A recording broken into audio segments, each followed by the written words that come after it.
quiet moment between two famous people that suddenly turns into something louder than the stage itself?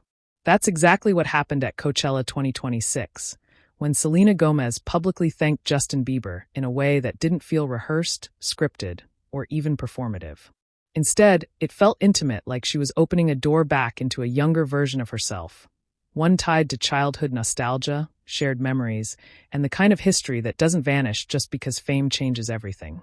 What made the moment even more captivating was the message. Not "look how far we've come," but "look how familiar it still feels." Selena's words didn't just reference Justin's influence in her life years ago, they suggested something deeper. A return to the emotions, bonds, and comfort of childhood that both of them carried before the noise of stardom ever drowned it out. By the end of this article, you'll understand why the Coachella crowd didn't just hear a thank you, they felt the meaning behind it. And you'll see how this moment fits into a bigger story that reaches far beyond celebrity culture. How childhood memories shape adult identity, artistry, and the way we reconnect when life gets complicated. Coachella has always been more than a music festival. It's a cultural reset button where artists reinvent themselves, fans create before and after memories, and celebrities are often caught in the middle of something unexpectedly human. In 2026, the festival didn't just spotlight performances. It spotlighted stories. And when Selena Gomez and Justin Bieber, two pop culture heavyweights whose public presence helped define an entire era for many fans, became connected in that meaningful, gratitude-filled moment, the internet lit up for one simple reason. The emotion didn't feel performative. Not every celebrity interaction lands that way. Some exchanges are quick, polished, and clearly designed for optics. But what made this one linger was the tone: gratitude. Warmth. That rare feeling you get when someone acknowledges your past not with nostalgia alone, but with respect. Selena didn't frame the moment as a comeback narrative or a PR opportunity. She framed it as a return to the emotional atmosphere of childhood, something that, for many people, is the first place they learned comfort, hope, and belonging.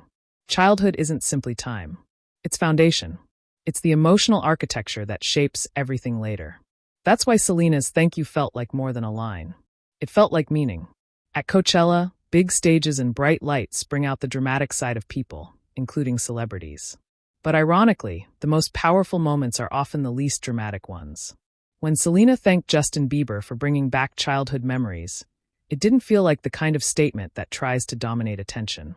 It felt like a genuine acknowledgement, like she was giving credit to someone who helped preserve a piece of herself that still mattered. Have you noticed how gratitude changes the way we interpret something? It's one thing to compliment someone for talent or success, but it's another to thank them for the emotional effect they had on your life. Gratitude doesn't just mean you were nice. It means you mattered in ways I'm still carrying. That's why, when Selena expressed it publicly, it read as sincere reflection rather than celebrity noise.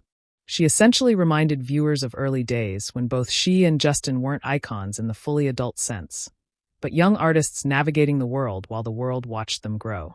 That period is formative for anyone, but it's especially charged for people whose childhood is happening under a microscope.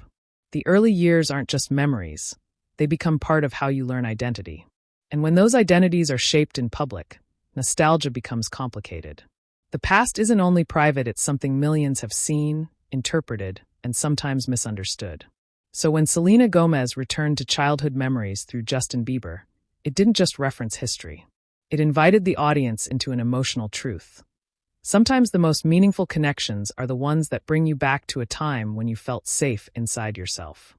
And that's where the festival setting mattered. Coachella isn't the same as a regular event where people go to be seen.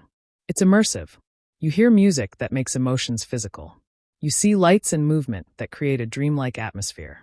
You're surrounded by strangers who become temporary community because you share the same soundtracks, the same reactions, the same joy. In an environment like that, memories don't sit quietly in the background. They rise. Live music has a unique ability to trigger remembrance. It's not like reading an old diary entry, it's like hearing a familiar melody, and suddenly your brain pulls up an entire season of life. That's why concerts can make people emotional. Songs become time machines. When Selena's thank you referenced childhood memories tied to Justin, it fit perfectly with that emotional mechanism. It wasn't just remember the past. It was more like feel the past again briefly, in a way that doesn't hurt, just comforts. That's why the moment resonated even beyond fans who closely followed every detail of their history. Childhood nostalgia is something almost everyone experiences. People romanticize childhood not because it was perfect, but because it was simple enough to trust. It had fewer responsibilities. It had more predictable routines. It offered comfort from familiar relationships. As adults, life can feel unstable, harder to control, harder to understand, harder to make sense of. So nostalgia becomes a form of emotional relief. Adults don't return to childhood because they want to reverse time. They return because they want to reclaim a feeling belonging, warmth, permission to be themselves. When Selena described Justin Bieber as someone who brought back childhood memories, she implicitly touched that universal experience. There's also something culturally important about Justin Bieber's role in pop history. For many fans, he isn't merely an artist. He's a memory marker. His songs show up in personal timelines like chapters. Early teen excitement, late-night listening, first big crushes, road trips, the feeling of being young and fully convinced that the future will be exciting. That's why when Selena thanked him, it triggered recognition. Justin represents not only music, but an era of young hope. To Selena, he may represent early emotional roots, what it felt like to be inspired before you had the language to explain your feelings. That doesn't mean she was thanking him for saving her or rewriting her life story. It means she recognized impact in a human way. Some people influence your emotional development, not just your career path. Selena Gomez's presence makes the gratitude read differently too. She has always carried a thoughtful, grounded tone, and when she chooses to express gratitude, it feels like reflection rather than performance. That difference matters because celebrity culture often rewards attention over sincerity. But when Selena thanks someone for childhood memories, it feels like she's doing something many adults struggle to do, honoring the past without letting it trap her. There are two common ways people deal with childhood in adulthood. One way is to ignore it completely, pretending it has no relevance. The other way is to cling to it so tightly that you stop living in the present. Selena's moment suggested a third way. Acknowledge what the past gave you, appreciate the people who carried pieces of you with you, and then move forward with a fuller understanding of who you are. That is a mature kind of nostalgia. It isn't freezing time. It's recognizing meaning. You know that feeling when you hear an old song and your childhood returns instantly, like a switch flipped inside your chest. You run into someone you grew up with, and it feels like no time passed. You feel comfort when a familiar voice reminds you who you were before the world complicated you. That's what this thank you carried. It wasn't a complex message. It was something simple and true. Thank you for returning me to a place where I felt safe. Bringing back childhood memories can mean nostalgia, but it can also mean comfort. It can mean emotional permission to breathe. It can mean shared history that still feels protected instead of painful. Childhood memories aren't only records of events, they're records of feelings. The best childhood memories often share a trait, belonging. They make you feel like you fit somewhere, like you can relax because you're understood.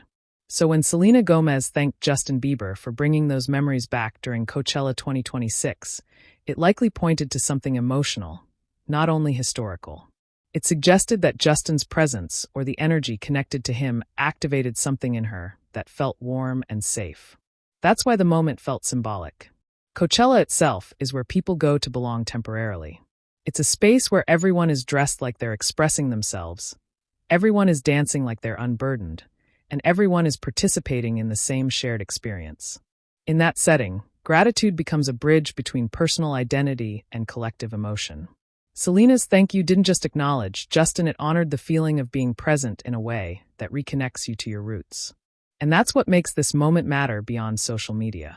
In the fast-moving algorithm economy, celebrity moments can vanish quickly. But some moments last because they carry something people need to hear. This thank you mattered because it reminded people of three truths. Childhood influences adult identity. Nostalgia can be healing. And emotional connection doesn't automatically expire just because time passes.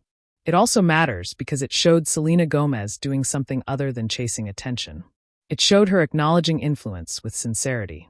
And it showed Justin Bieber being recognized not just for fame, but for emotional impact, like his presence helped keep a piece of shared history alive. So when you look back at Coachella 2026, don't only remember performances, outfits, or the festival buzz. Remember the quieter truth behind a simple thank you. Some memories don't fade. They wait. And sometimes they return exactly when you need them most, like a return home.